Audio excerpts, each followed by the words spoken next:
Few moments later. அக்கும் போது 5 பேர் இருந்தாங்க, திரும்பும் போது 1000 பேர் இருக்காங்களே.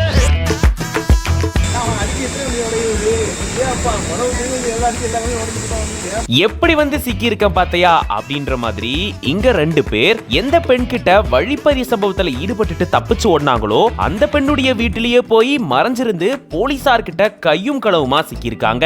3 சவரன் மதிப்புள்ள தாலி செயினை பறிச்சுட்டு போகும்போதுதான் இந்த இளைஞர்கள் சிக்கி இருக்காங்க. வாங்க இத பத்தி விரிவா இந்த வீடியோல பார்க்கலாம். திருவாரூர் மாவட்டம் மன்னார்குடி ஐயர் சமாது பகுதியை சேர்ந்தவர் ரமேஷ். இவருடைய மனைவி சத்யா மதியானம் கோயிலுக்கு போயிட்டு புதுப்பாலம் வழியா தன்னுடைய வீட்டுக்கு நடந்து போயிட்டு இருந்திருக்காங்க.